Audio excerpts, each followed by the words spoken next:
Hai, Assalamualaikum warahmatullahi wabarakatuh dan salam sejahtera buat semua adik-adik cikgu yang sedang menonton video Cikgu Nur TV.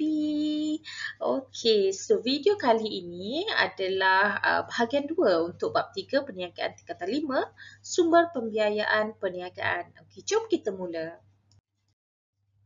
Baik, sumber pembiayaan luaran seperti mana yang cikgu dah explain dalam video sebelum ni, okey, ia adalah modal yang boleh diperoleh daripada pihak luar seperti institusi keuangan ataupun agensi kerajaan. So, untuk video kali ini kita tengok dulu sumber pembiayaan luaran untuk pembiayaan daripada bank dan institusi keuangan.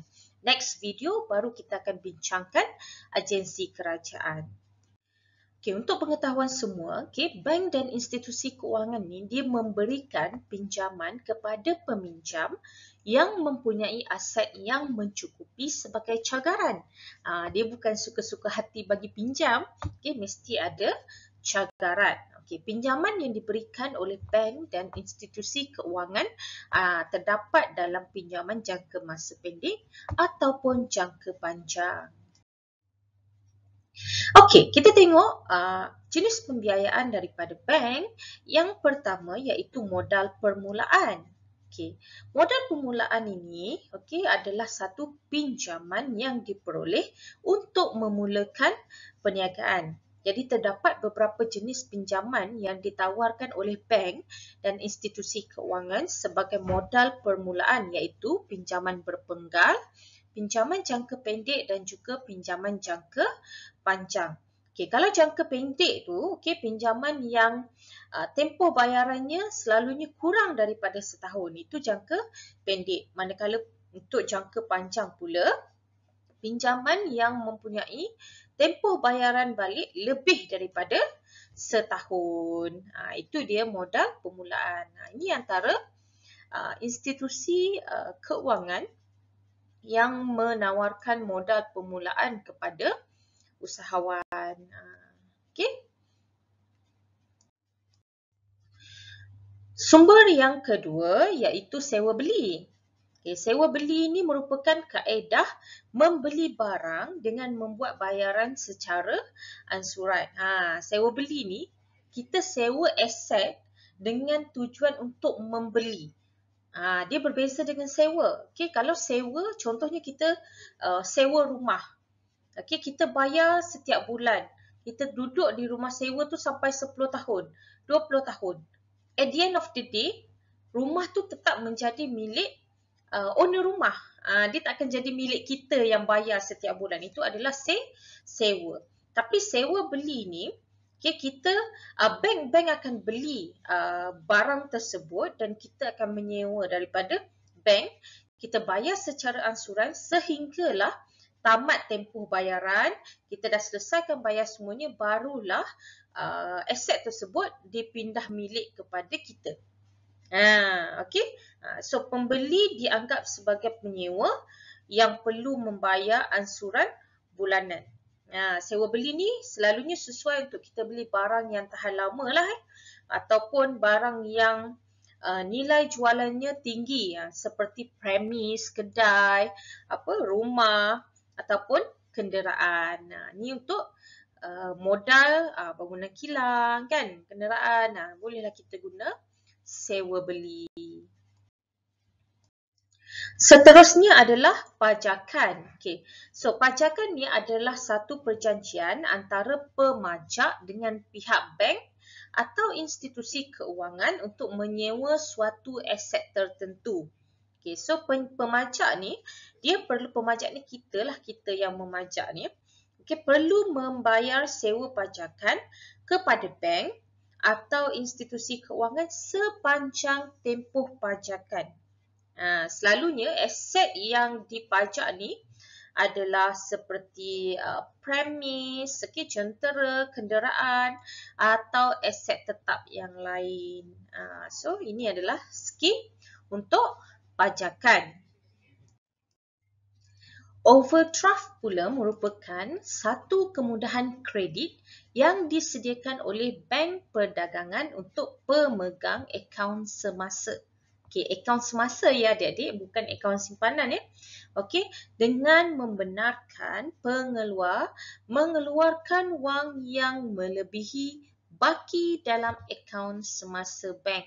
Maksudnya kalau dalam bank dia ada RM100,000, dia boleh keluarkan melebihi daripada RM100,000. Contohnya dikeluarkan RM150,000. Okey. So pengeluaran melebihi baki adalah dibenarkan setakat had yang disediakan. Maksudnya setakat berapa lebihan yang ditawarkan oleh bank lah. Okey. Dia ada had dia. Okay, faedah akan dikenakan terhadap pemegang akaun tersebut berdasarkan jumlah wang yang dikeluarkan sahaja. Jadinya kalau duit dalam akaun dia ada RM100,000, dia keluarkan duit sebanyak RM150,000, yang akan kena faedah tu adalah yang RM50,000 tu, yang lebihan tu Yang RM100,000 tu tak kenalah. Okey. Ni contohlah. Okey. Dalam akaun ada 30. Okey. Yang ni untuk bank luar negara lah Okey. Dalam akaun dia ada 30. Kemudian dia keluarkan 40. So dia punya overdraft dia adalah 10. Kemudian dia ada overdraft fee dekat sini. Okey. Dia ada kena charge excess fee ni. So dia perlu bayar adalah negatif 45. Maksudnya $45 lagi. Alright. So ni dia punya orang kata grafik information lah. Okey. Ni available balance in saving. Maksudnya dalam simpanan dia ada sekian amount. Okey. Kemudian bank dah letak dah limit untuk overdraft. Okey. Y amount. Okey. Kemudian total withdrawable amount ni. Okey. Yang ini tambah dengan yang ini. So inilah nak fahamkan bagaimana kemudahan overdraft ini. Seterusnya adalah gadaian ataupun arahnu. Okey. So gadaian ni adalah satu tindakan menggadaikan atau mencagarkan barang yang berharga kepada seseorang atau institusi gadaian. Okay, so kalau usahawan ni dia tak dapat nak bayar balik pinjaman setelah tempoh masanya dah luput, maka barang yang digadai tersebut akan dilelong atau menjadi hak milik arahnu. So ini adalah sebagai satu jaminan lah kepada pihak yang menerima gadaian bahawa hak mereka terhadap hutang yang diberi kepada penggadai tidak akan hilang meskipun penggadai tidak dapat membayar hutang. Okey, contohnya kita gadaikan emas. Okey. Kita gadaikan emas di arahnu. Okey. So, bila kita gadai, arahnu akan bagi kita duit. Okey, so dia akan ikut harga emas semasa lah. Okey, dia akan bagi duit mengikut nilai emas tu berdasarkan harga emas semasa. Okay. So, duit kita dah dapat. Tapi dia ada tempoh lah. Mungkin 6 bulan ke kan. So, selepas 6 bulan, kalau kita tak dapat nak bayar balik duit tersebut, maka emas yang ada pada arahnu yang kita bagi mula-mula tu akan menjadi hak milik arahnu. Hanguslah kita punya emas tu. Alright.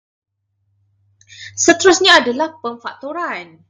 Okay. Pemfaktoran ini merupakan satu kemudahan pembelian invoice oleh syarikat pemfaktoran. Bank dan institusi keuangan ni lah.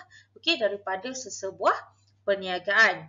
Okay, bagi pembiayaan modal kerja, perniagaan boleh memilih untuk mencagarkan pendapatan masa depan. Maksudnya hutang pelanggan tu, hutang pelanggan diorang kepada syarikat pemfaktoran bagi memperoleh pembiayaan untuk modal kerja. Kalau kita tengok pada rajah ni okey, daripada rajah ni nak tengok macam mana pemfaktoran ni okey, yang ini adalah kita lah. Okey, kita anggap ni kita lah, okey. So, kita yang ini adalah customer, yang ni adalah syarikat pemfaktoran. Maksudnya ini adalah invoice penghutang. Okay, kita bagi kepada customer dan kita bagi kepada syarikat pemfakturan. So syarikat pemfakturan ni dia akan bayar duit sejumlah invoice tu, selalunya 80 hingga 90% lah duit daripada invoice tu. Kalau invoice tu 100,000 mungkin dia akan bagi 80,000 ataupun 90,000 kepada kita. Okay, so sekarang ni bila dia dah bagi duit tu kepada kita, isu hutang invoice ni, customer ni dia tak deal dah dengan kita, dia akan deal dengan syarikat pemfakturan. So bila bila customer ni dia bayar full kepada syarikat pemfakturan, so syarikat pemfakturan ni akan bayarlah selebih baki yang daripada 90% atau 80% ni kepada kita. Okay, so maksudnya kita menggunakan pihak ketiga untuk collect kita punya hutang. Dalam masa yang sama, kita dapat cash untuk kita gunakan sebagai modal kerja bagi projek yang lain. Faham tak? So, pemfakturan ni boleh kita katakan satu teknik pembiayaan yang melibatkan penjualan hutang pelanggan yang ada kepada pihak ketiga, iaitu syarikat pemfakturan tu. Okay. So, syarikat pemfakturan ni akan membayar sebahagian nilai invoice dengan serta-merta kepada kita. Okay. Dan bakinya akan dibayar selepas ditolak pembelanjaan lah, charge lah kan. Dan apabila hutang dipungut daripada pembeli. So, itu adalah invoice. Okey, jenis pembiayaan luaran yang terakhir bagi institusi keuangan atau bank iaitu share. Okay, share ni merupakan sumbangan modal oleh individu-individu yang membeli saham syarikat. Okay, kenapa perniagaan menjual share? Okay, so share yang diterbitkan oleh perniagaan ni tujuannya untuk menambah modal lah. Okay, so share ni kita boleh kita bahagikan kepada dua, iaitu share biasa dan juga share keutamaan. Okay, untuk share biasa, share ini diterbitkan dan dijual untuk mendapatkan modal daripada pelabur ataupun pemilik perniagaan. Okay, so pemegang share ni dia ada kawalan terhadap perniagaan dan pemegang share ni diberi hak mengundi dan mempunyai kuasa untuk melantik pengarah serta menyingkirkan pengarah daripada jawatan. Okay, so kadar dividen untuk share biasa ni dia tidak tetap dan bergantung kepada keuntungan dan kelulusan ahli lembaga pengarah. Okay, untuk share keutamaan pula, pemegang share keutamaan ni dia menerima kadar dividen yang tetap. Yang tadi tidak tetap kan, bergantung kepada keuntungan. Tapi untuk keutamaan, dia menerima kadar dividen yang tetap, tak kisahlah perniagaan tu untung ataupun rugi. So kalau dia setiap tahun dia akan dapat RM1,000, contohlah dia akan dapat RM1,000. So kalau syarikat tu rugi ke, dia tetap akan dapat RM1,000 tersebut. Okey, pemegang share keutamaan diutamakan dari segi pembayaran dividen dan pengembalian modal jika berlaku pembubaran syarikat. Alright, so itu sahaja jenis pembiayaan luaran bagi bank dan institusi keuangan. So stay tuned for the next video. Kita akan bincangkan pula jenis pembiayaan luaran bagi agensi kerajaan. Alright, okay, bye.